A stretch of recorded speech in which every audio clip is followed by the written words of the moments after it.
In 2015, a group of First Nations went to an island and erected a camp. They decided to occupy the island.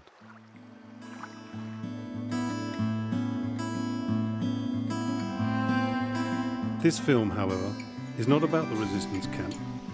It's about the circumstances that led towards it. While the government was promoting the project, a small group resisted the development. Why?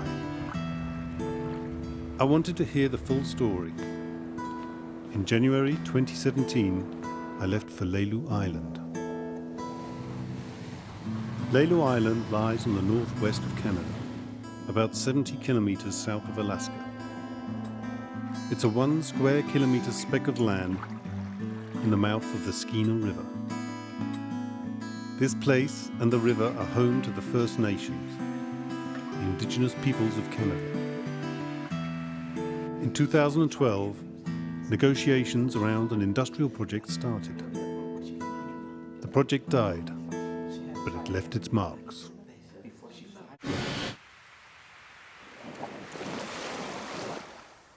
We're Gitxsan, and Git means people, San means river mist.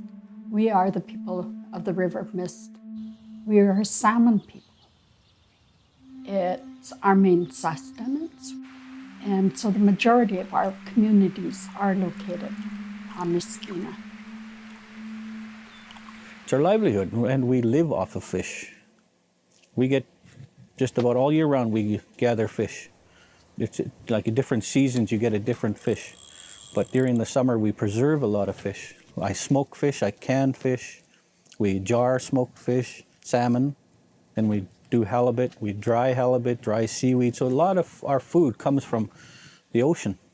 Like our people, the Jimshan people, say when the tide is out, our table is set.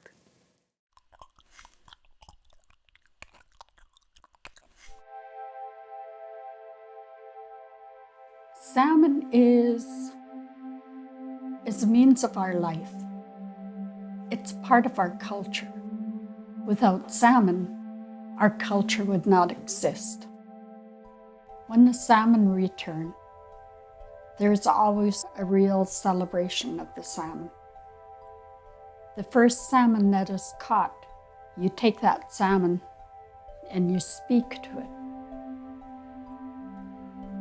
And you take and you breathe into his mouth, and then we return that salmon to the water and we allow him to go on. And the next salmon that we catch, those salmon we can use. But the first salmon, you sing to him, you catch him, and you exchange.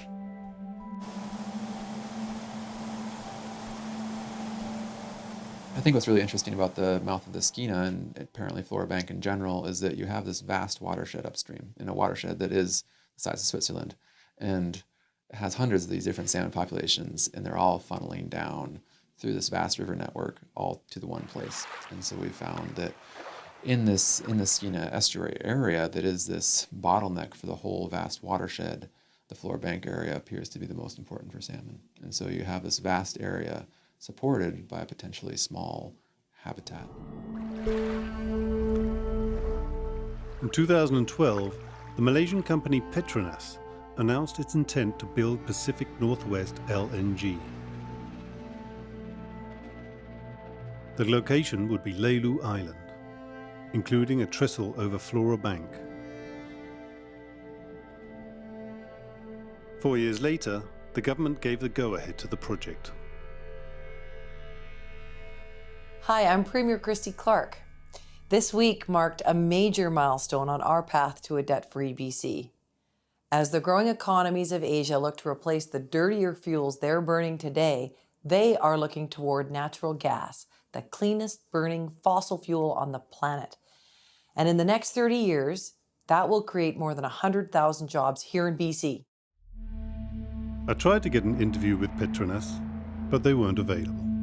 In an email, they told me that they didn't expect any negative effects on salmon. The fact is, we don't know what would happen. We can't predict the future if Pacific NorthWest gets built and does harm floor bank. We're not sure what that would do to salmon. But what we do know is that this location is particularly important for salmon, and that when degradation of estuaries happens, it can have huge population level consequences for salmon populations. And so, to me, these forms of evidence suggest that the risks are high. For British Columbia, even Pacific NorthWest LNG alone would emit as much climate pollution as our entire 2050 target as a province. It would make it impossible for us as a province to meet any of our climate commitments, and it would seriously undermine Canada for meeting its climate commitments.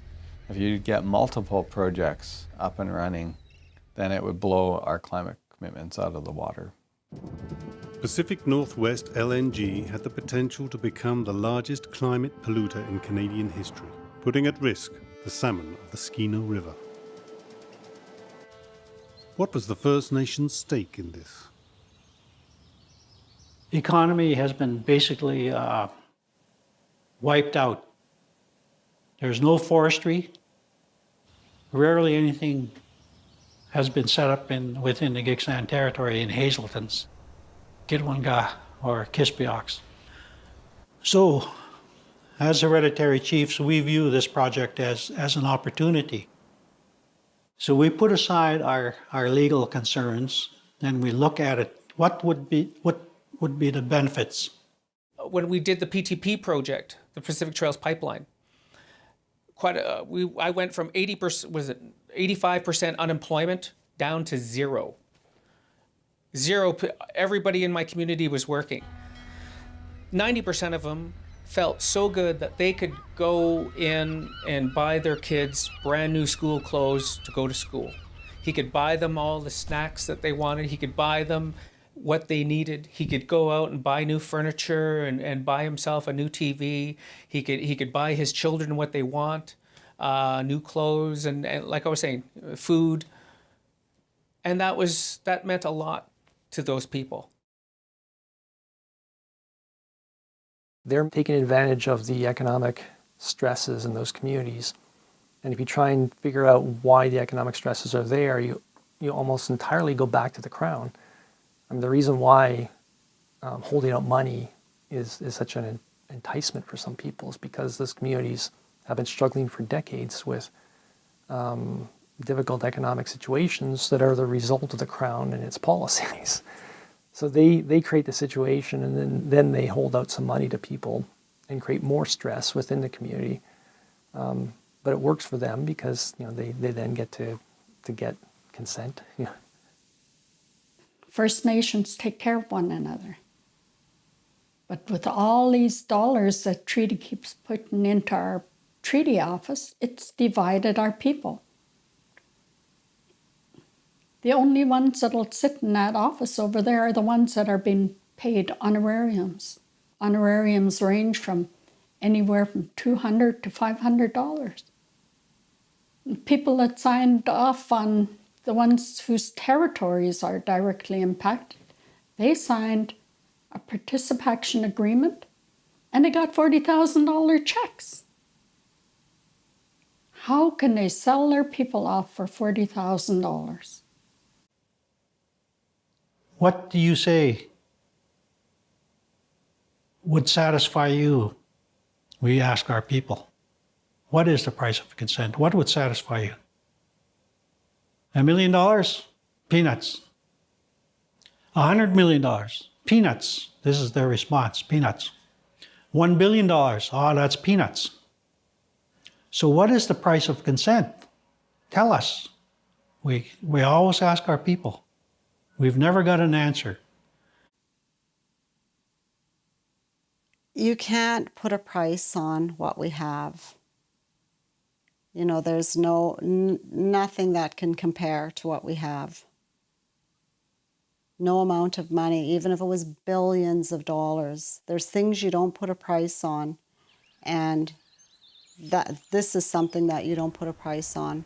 Our food source, our water, our air. You can't replace that.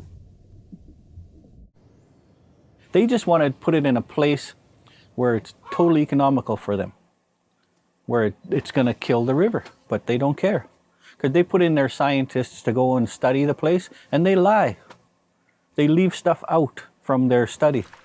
So other people, other nations have put in their scientists in there to study it and found out that the LNG scientists kept other things out so that it wouldn't look bad for them. I don't know, there's probably lots I could say, but that's one thing I think that is so unfair, that the government has played village against village, band council against band council, elected people against the hereditary system. Right now, we are so broken, and that has always been their recipe, divide and conquer. So far, the government's approved this project without consultation. Our house contacted the Canadian Environmental Agency, and what we were told was the pipeline doesn't cross your territory. No, it doesn't cross our territory, but it will impact the salmon that flows from our waters and heads to the ocean. It will impact the salmon that are returning to spawn. So how are we not involved? You know, we have already lost so much. You know, we've lost our language. We have been put through so much abuse. And it's all because of the almighty dollar.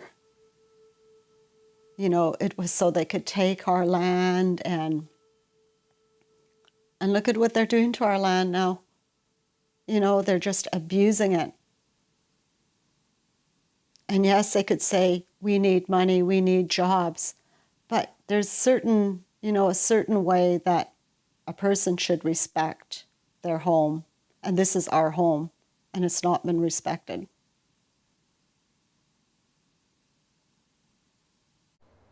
The desire for more and more resources has left us indifferent to the damage we cause to the environment and its people. Frustrated by the games of the government, I returned home.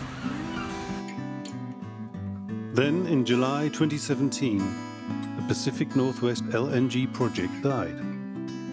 Not directly as a result of the resistance, but rather because of a change in the global market for gas. It's gone, but it's left its mark on the people of the Skeena River. This story is not a single case. All over the world, indigenous peoples are being pushed to the side for the sake of development. The United States, Brazil, Borneo. But do we understand what we destroy? We can make a change. Let's live more consciously. Let's demand a responsible use of resources, clean energies and fair politics. Let's create a world fit for tomorrow and fit for all its inhabitants.